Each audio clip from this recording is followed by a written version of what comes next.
A very good afternoon to all the dignitaries, faculty members, and my dear friends. I take esteemed honor and privilege in welcoming you all to today's oration session under the series of oration in the aegis of Platinum Jubilee celebration of our premier institute, SMS Medical College. Welcome, everyone. I extend my warm welcome and invite all the dignitaries on the stage to take the seats. Dr. Rajiv Bagratta, sir, Principal and Controller of SMS Medical College. Dr. Brahma Nand Sharma, sir, esteemed guest and orator for the session. Dr. Sunil Baldwa, guest of honor for the session. Dr. Monica Jain, Additional Principal of SMS Medical College. Dr. V.V. Agarwal, sir, Head of Department of Cardiology.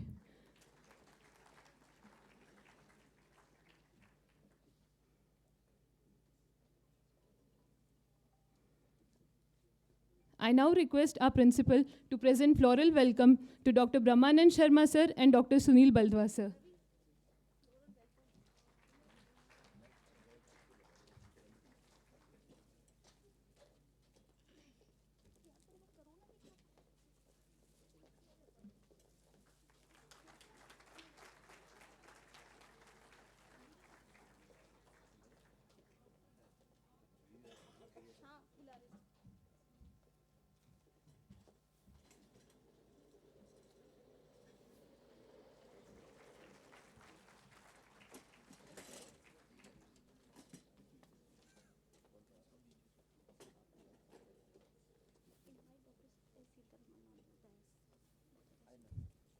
I invite Dr. S. Sitaraman on dais.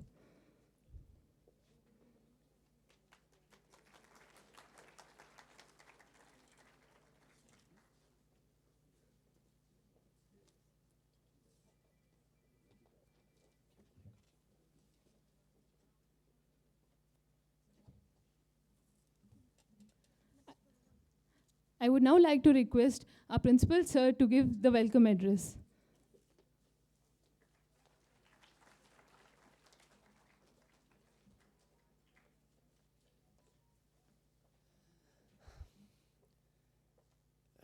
Good afternoon, everybody.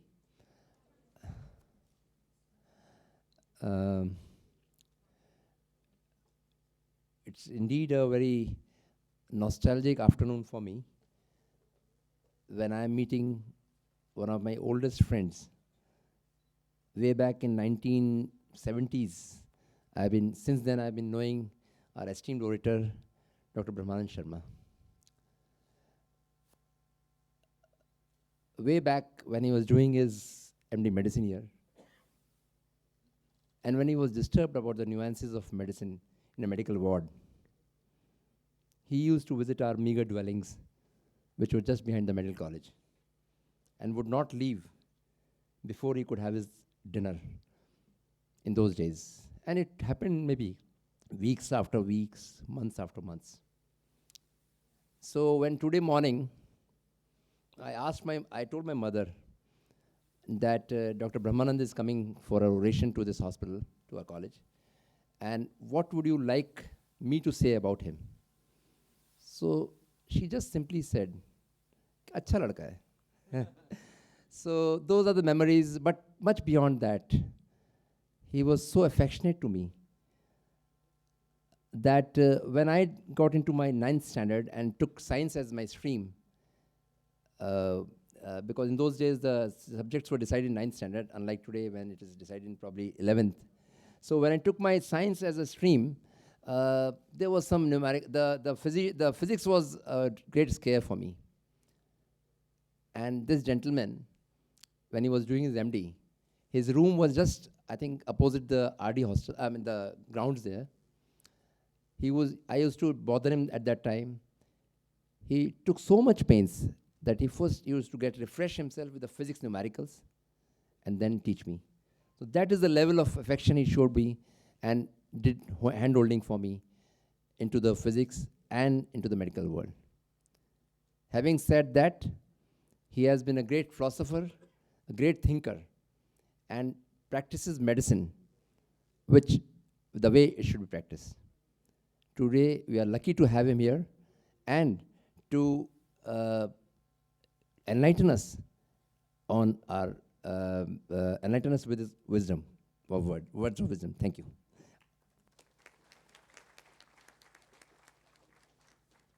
Thank you, sir. I would now like to take opportunity to call upon Dr. Vijay Pathak, sir, Professor of Cardiology, to introduce our orator, Dr. Brahma Nand Sharma, sir, an alumnus of our college from batch 1971. Namaskar, dosto. Good afternoon. For Dr. Brahma Nand Sharma, who's been a very dear senior to us, I just have a few lines to say before introducing that fortunate are those who have giant footprints of their grand predecessors to follow, like we have. We, the proud alumni of SMS, have seniors who have etched their names by virtue of their work in medical history all over the world. In discipline of cardiology, our great institute has given luminaries like Dr. Jagat Narula, Dr. Samin Sharma, we all know. We are in luck today to have one such illustrious senior of ours who's all too well known all over among academia of cardiology. Dr. Brahma Nand Sharma, sir, you're welcome. He began as one of us and strode on to lighten up the American skies of cardiology. Beginning from SMS, he went on to the University of Alabama in Western Pennsylvania Hospital of United States. He got certified in Diploma of American Board of Medicine first, internal medicine, that's mandatory, even after our MD here. Then Diploma of Cardiovascular Medicine, and thereon to, he got certified in nuclear cardiology and interventional cardiology. He has scores of research and publications. I'll exhaust all the time if I keep mentioning about them, but they're all over in international journals as well. He's now the esteemed senior faculty in the Division of Cardiology, University of Pittsburg, VA Medical Center. And he's also decorated as chair and liaison of American Heart Association for South Asian diseases. The focus of this much awaited oration, finding meaning in medicine, rehumanizing medicine. We all welcome you here, sir, dear sir, Dr. Brahma Nand Sharma.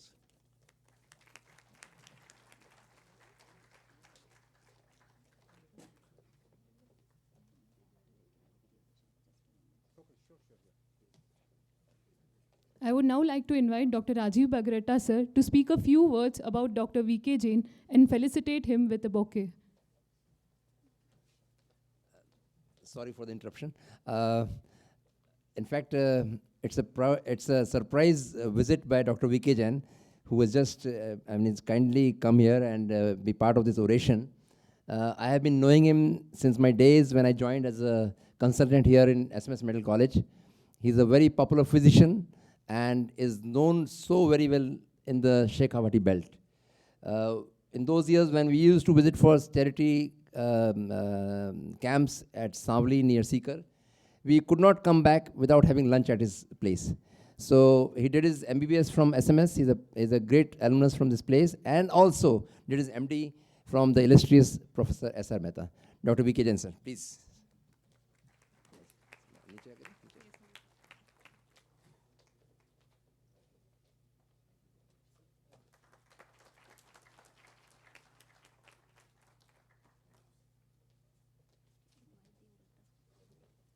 Now I would like to invite Dr. Brahma Nand Sharma, sir, for today's oration session. Make sure this is all set up right. So you have to help me. So all slides are here, right? Okay.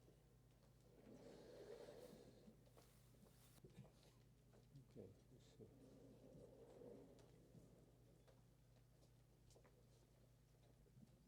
So can I move the slide from this one, right? Slide move forward. Yes. Good afternoon. I'm just overwhelmed with the nostalgia so much. I am having flashbacks of about 50 years back, almost.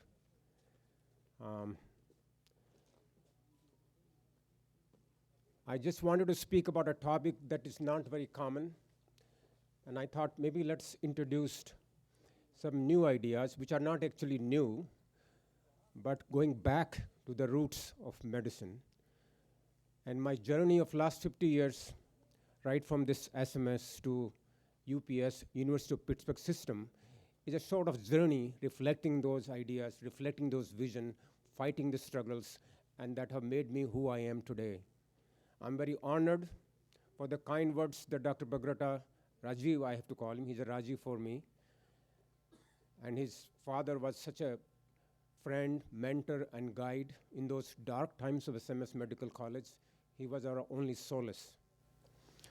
So in the interest of time, let me go to the presentation. So why humanities? Can you hear me all? Why humanities? For last 50 years, not only in America, but in India, but all over the world, medicine has been commercialized. I don't have to tell you all that.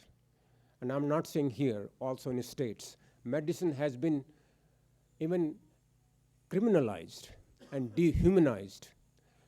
And if there is one crisis in the healthcare in the 21st century, the thinkers and the scholars all over the world think that's a crisis of humanities. And we have to bring back the humanities to the medicine, because that is how this started. Medicine is an art and science, and I think we got carried away with the scientific innovations, technology, and getting further and further away from the patient. So my next 30 minutes will be a glimpse of the history as to how we have to bring back to the roots and rehumanize medicine and find a meaning in medicine that it was supposed to be. Now, medical humanities, as you all know, the brain has two parts, the right brain and the left brain. The right brain is missing. Right brain is compassion, intuition, ambiguity, imagination, creativity, emotion, compassion, altruism. So all those are right brain functions are getting diminished. We are going too much into the left brain, analytical reasoning, artificial intelligence, machine learning. Very soon, according to Dr. Huval, who's a historian who wrote a bestseller book, the artificial intelligence will take care already. In some areas, it has already taken. So the medicine and the humanities definition, medicine is the science and the art of healing, but what is humanities? Humanities is a study of what it is to be human in the healthcare as it relates to a patient, to a person, and a society. It's an abstract concept. You cannot describe it, but it's an important part of taking care of people where we are. So I'm sure some of you are puzzled and wondering, like, what the hell is this? Medical what? What does it have to do with my practice? Where is my package? Will it add my income? Can I code? In America, we call it a billing code. Does you have a billing code? Will it get me RVU? In the United States, whatever you do, there is a billing code, there's a RVU that is not billable. So compassion, mercy, intuition, communication, you don't make money. There is no billing code for it. And of course, some of the people who are skeptics and cynicals must be thinking, like, what is this woolly, fuzzy compassion? You know, what has that got to do with medicine? I want to show you this painting. So, thank you. So there is one painting. I want to look at this painting. This is the world's most famous painting by a painter, British artist, Samuel Fields, Luke Fields. And this painting actually about a doctor in Victorian times. And look at this picture. The painter shows you a doctor showing compassion over a sick child who is critically ill. And his parents are in the periphery, in the corner. And you can see that the mother is already desperate. So this sums up the compassion in Victorian times. Actually, the painting was a doctor, and the reason, the story goes that painter's own son, Philip, died of typhoid at the age of 1. And the care that the doctor provided was so much present visually in his heart that he painted this. He painted this as a doctor. Today, this should be a patient. So that is the compassion, the Magnus. This is like all over the world in the museums and history books and the humanities books. This is our ideal. But look at the next picture. This is a picture from USA, published in Journal of American Medical Association, JAMA, and the title was Cost of Technology. And this is a painting by a 7-year-old girl with a crayon, a crayon painting. And here what happens is that the doctor is looking at the computer, his back is towards the patient, and behind the girl is in the seat, and behind the girl is another sister, and there is a mother, and they are all smiling and laughing. And this 7-year-old girl is painting the scene in the doctor's office in America in this age of technology. And these two pictures were compared head to head to show the crisis in healthcare, how deep personalization has taken place, how dehumanization has taken place, how we have gone apart from the patient scene. And when this painting went to the doctor, he could not believe. He was so surprised. And he wrote a letter to President Obama that this is the cost, the human cost of information technology. And this is how this has become so viral. In I Didn't Talk of Humanities, you will see this picture. Again, another painting by Rembrandt. This is an observation, keen observation. But everybody's looking, touching, feeling, observing, engrossed. And now this is distant learning, simulation learning, online learning, home learning. See the two worlds apart, how far we have come. This is a painting in the St. Thomas Hospital in England.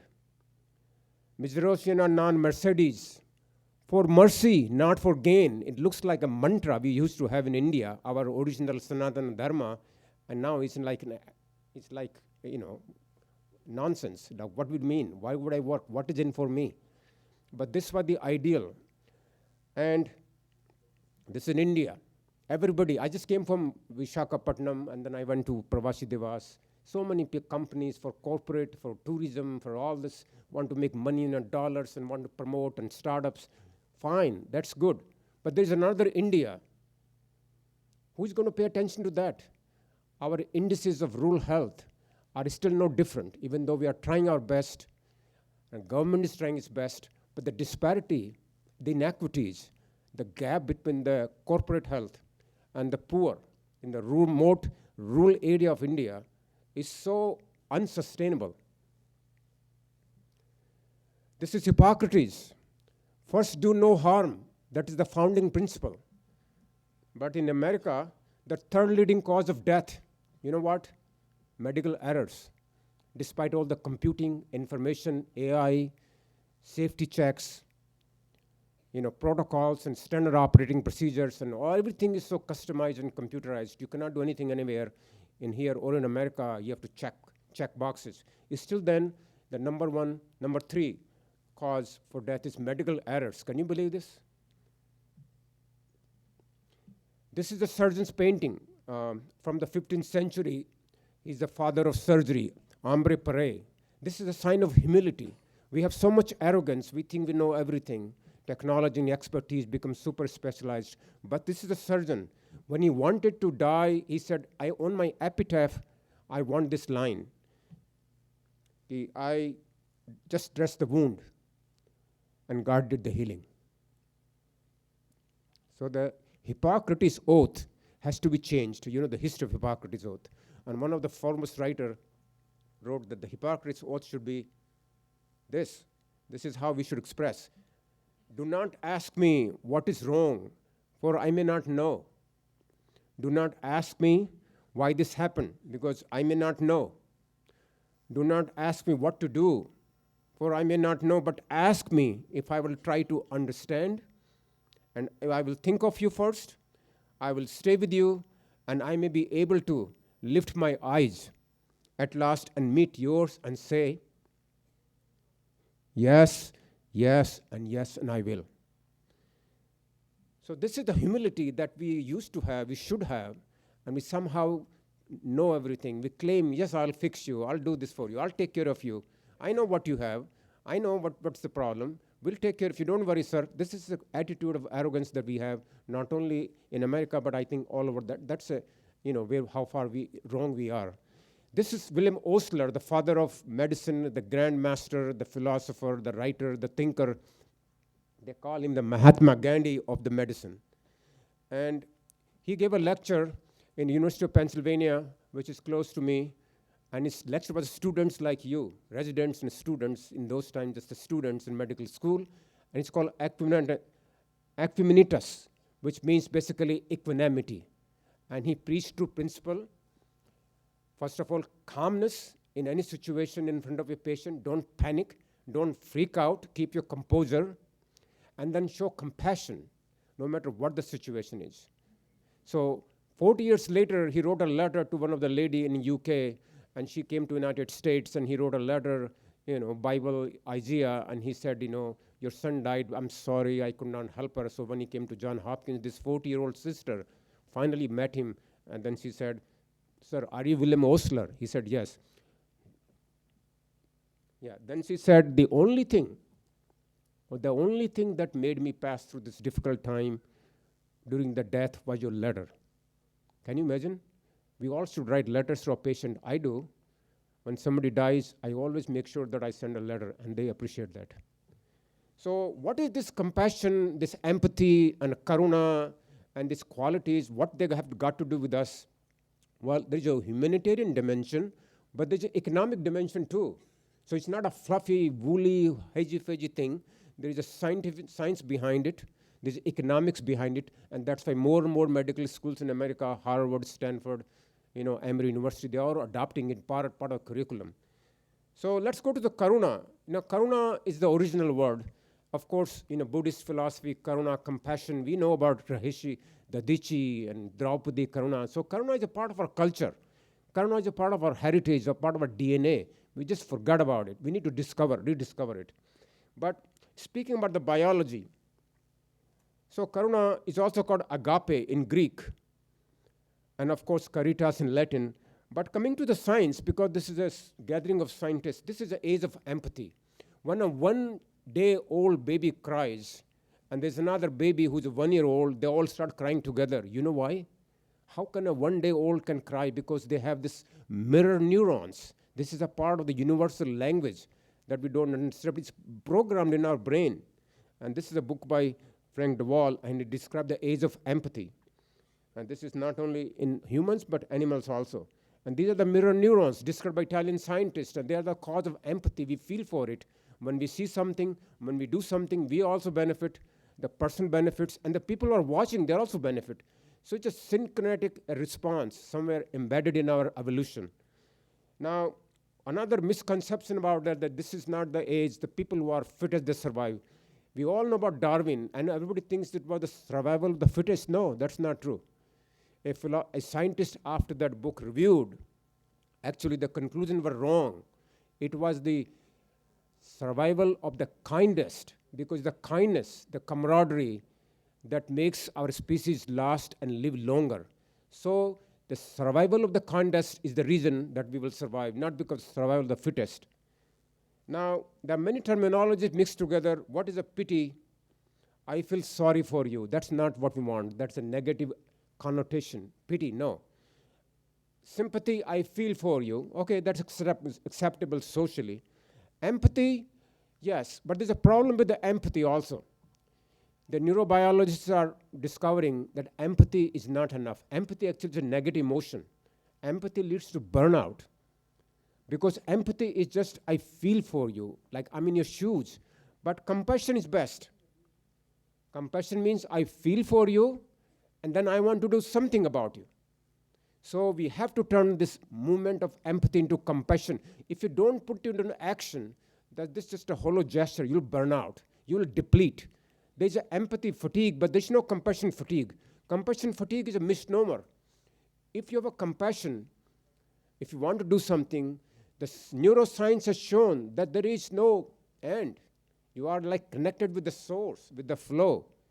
And it's a positive emotion, healthy emotion, not only for the person that you are showing compassion, but also for you.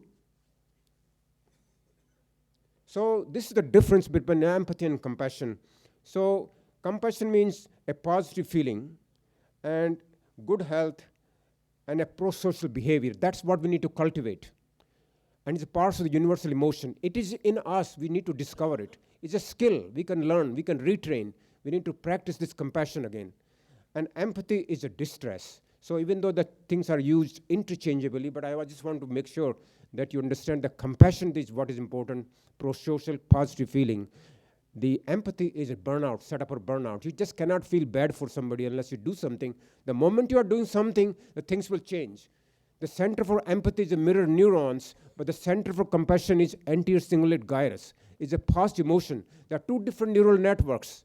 One has a source, indefinite source, one has a limited source. So again, this is from Tara Singer at the World Economic Forum, shown equivocally by neuroscience studies that compassion is definitely superior emotion than the empathy. So this is the Stanford course, Stanford 25. All the biggest schools in America are starting this compassion course, humanistic course, and I'm sure you guys do too here. And it's part of the core competency. Everybody has to learn and go through this altruistic to become a holistic doctor, a full, whole doctor. Because we're not supposed to just, see, we're not supposed to look. It's not about just training, it's about education. We are not supposed to treat a part of the body, it's about the whole. So our mentality is to treat the test. No, we have to treat the person. So this whole movement is going backward now. Now, before you can give a compassion to somebody else, of course, you got to have it yourself. If you don't have a compassion, how can you share? How can you give compassion to somebody else?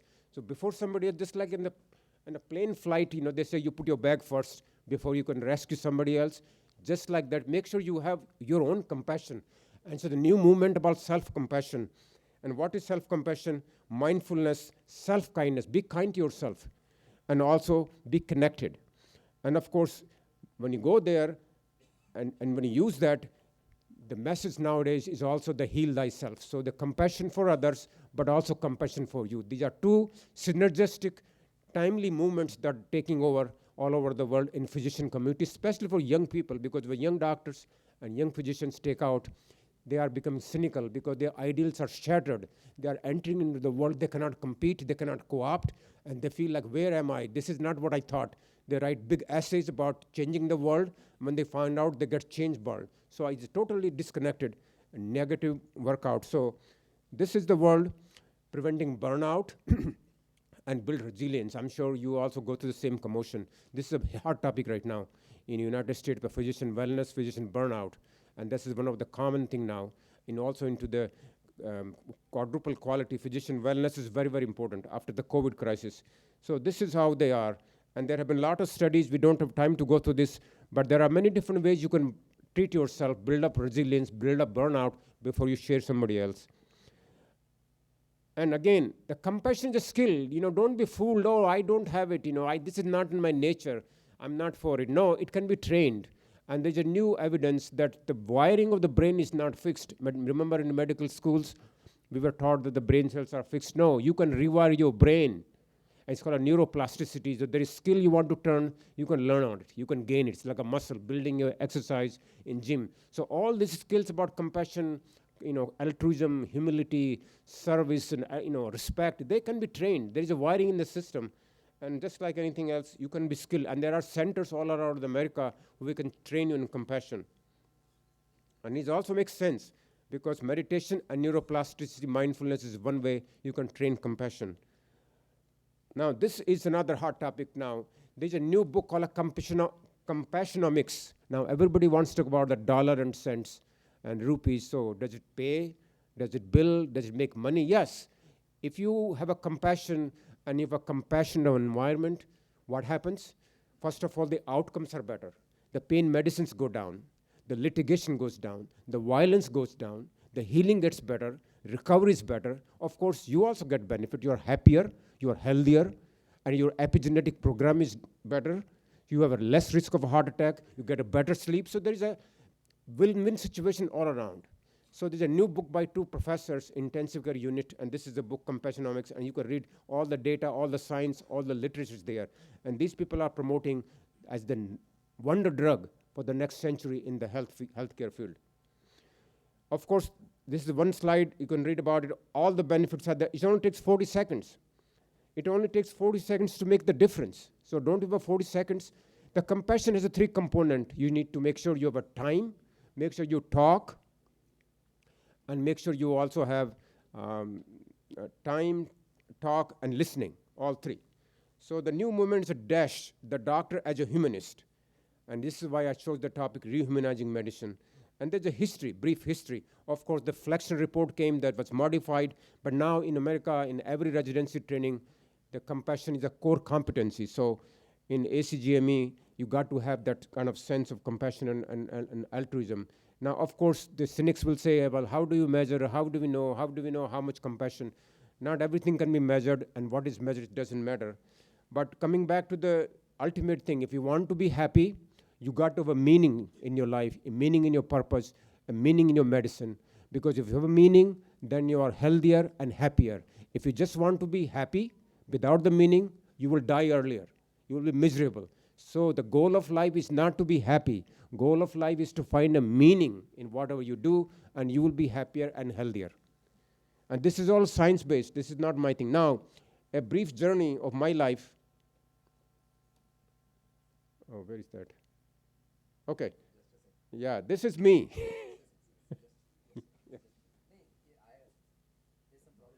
Oh, okay. So I'll show you my picture. Yeah.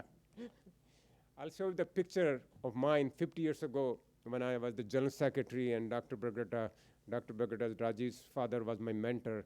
Those were turbulent times. Jayaprakash Narayan was in Ramnias Bagh Garden giving a lecture. Indira Gandhi had imposed emergency rule, and they were, so this is me.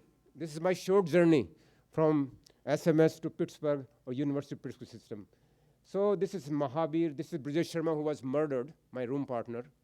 And there was a politicization of the medical school. Medical school was closed for 6 months. We used to hide. We did not live in the hostel. We used to go around, and the police used to chase us because they were after us. There was complete criminalization and politicization of the medical school. So I was the secretary. I had no leadership skills. I was just thrown into this. So this is Mahavir. This is all our gang, vice president, and I was general secretary. And this is our parade in the market outside there. So what happened then? I decided that everybody's making money. Everybody's a big car, big house, big TV, mandir. Everybody goes to America, has a big. Everything is there. But then I became empty, void. Like, what is the purpose of life? It's emptiness. You feel like, what the hell I'm doing here? You have everything, but still you have nothing. So that's how I started volunteering to find my meaning.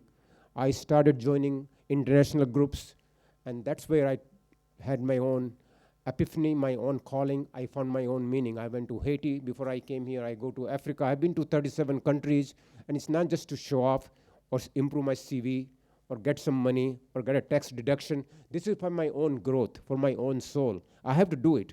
Every 6 months, I have to get the hell out of the hospital, do something somewhere, but nobody knows me. I come here. Sai Baba Hospital in Bangalore, I come here almost every year for the last 30 years. I don't want to promote it, but this is my own healing. This is my own growth. This is my own journey. And of course, during COVID times, we got online and did so much work. Whatever we could do, wherever we could do, we were online all over the world, especially India. So this is how I found my meaning. And now my other side, the political side. You must be wondering, how the hell I got into Obama. Well, Obama is a realist, a humanist person. I have a lot of respect for him. I don't know how much you know about him. He was the one who proposed the universal health care. Healthcare is not a privilege. Healthcare is a human right, as you all know. And Obama was the first one, very much against opposition from all the sides. We were able to pass the universal healthcare. And I got involved into the right from the grassroots level. And this is me marching in Washington, D.C. Doctors for Obama became Doctors for America. And this was published in the Washington Post front page. I lost that slide, but the Washington Post is the most powerful newspaper, political newspaper in America, so this was posted. So my activism and my advocacy also gave me a meaning to my life, and which was very easy to cultivate because I did the same thing when I was in SMS. And then, of course, you can find your meaning in any place you want, in philosophy, in literature, in arts, in anthropology, visually, and in scholarship, creative writing, history. And just like Osler says, while medicine is to be a vocation or calling, see to it that you have also a vocation, some intellectual pastime which may serve to keep you in touch with the world of art, of science, or of the letters. So this is William Osler. So that means we all need to cultivate those skills in order to be complete, in order to be human. And this is where a lot of things are going on in America. One of the movement is called a narrative medicine, means all the doctors, residents, whatever the experiences are in the wards, whenever they got yelled, somebody shouting at them, somebody had a breakdown, somebody's crying, they all meet and talk and write and journal and bring their own. And this is a movement that is going on. And the best example of a physician writing right here is Dr. Bagretta. This is his book, is coming, is one of the bestseller book. I'm sure it is written with a compassion. And this is why you need to write down your emotions, your thought process, your experience. You just don't want to go through it. You want to see through it. You want to learn through it. And he has capsulated the entire period. And I can relate to those parts. And this is why you all need to write. When you write and journal, this is another quality, not only good for you, good for others. And this is a humanistic part of the medicine that we all have to cultivate. Now, Karuna is not an alien concept, Western concept. In the age of Atmanirbhar, Amrit Kal, and whatever is going on, we are rediscovering our own talents. So Karuna, before it came to Hippocrates or Greece or Latin, we already had a Rishi Dadichi. I don't know how much you remember the story of Rishi Dadichi when the Asuras and Indra wanted that only way we can fight this is by your bones. He said, that's fine. So he just put the flame, disappeared, gave his bones to save them. So that was the biggest example of Karuna, and his bones becomes the weapon. So we have in our heritage, in our ethos, in our Sanatana Dharma, the tradition of Karuna. We just have to rediscover it. And this is the place, who can say, well, there is no place like this. How can you combine the compassion and the money and the, money and the meaning, or the value and the volume? There are many hospitals in this country where you can still practice dawa and dua. This is one of the hospitals where I work. Atal Bihari Vajpayee came and he gave a beautiful talk. And this is a temple of healing. This is not a hospital where you get blessing, you get dawa and the dua. And of course, this is not something new. We always have this tradition of Loke Samasta Sukhina Bhavantu, one world, one family. Are we just talking about it, or we really want to mean it? That is the challenge to all of us. Thank you.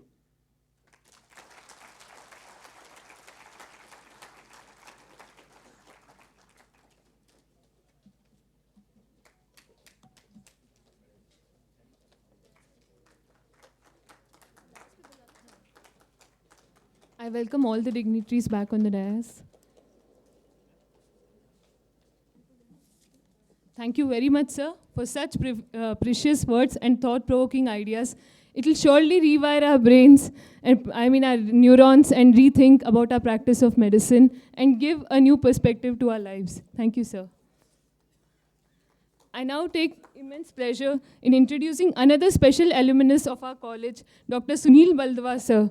He did his MBBS here, just like his father, Dr. B. Baldwa, who was a great clinician and a wonderful teacher.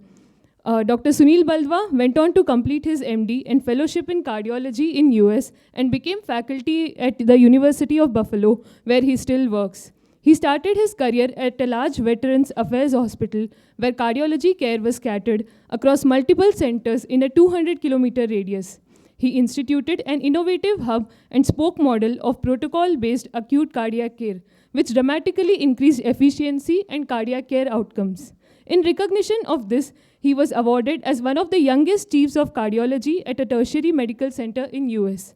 He continues to be chief of cardiology at Western New York VA Center and continues basic research specifically related to hibernating myocardium, and has got many publications in major journals such as JACC and Circulation. Welcome, sir.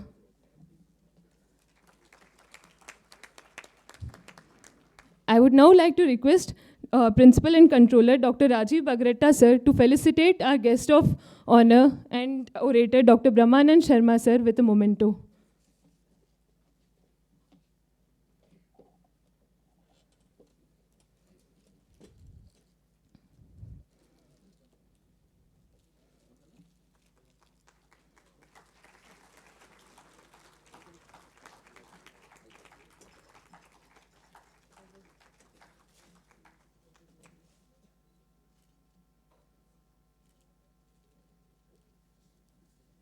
I would also request Dr. Rajiv Bagrata sir, principal, to felicitate our guest, Dr. Sunil Baldwa sir.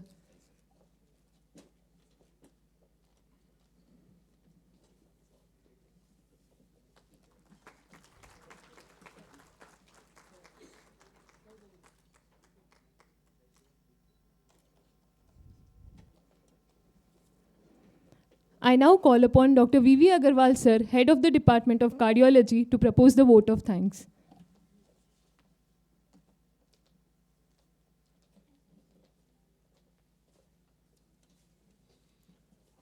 Good afternoon, everyone. I feel honored to propose the vote of thanks for this wonderful oration session. On behalf of our college and on behalf of Department of Cardiology, I would like to extend my heartfelt gratitude to our eminent guest and eloquent orator, Dr. Brahma Nand Sharma, for his enlightening talk. And he has given a very good this depiction of all the related sequence to today's topic. I am immensely thankful to and our distinguished guest, Dr. Sunil Baldwa, whose father has been very closely associated. I have been teacher to him also once upon a time, very closely associated. I still remember him very well. I think most of all, everyone, he has started the Department of Cardiology in SMS Hospital. And for gracing this occasion. I would further extend my sincere thanks to Principal and Controller Dr. Rajiv Bagrata and Additional Principal Dr. Monica Jain for organizing this wonderful session. Thanks to all, for all the faculty members, students present here, and again, thanks everyone.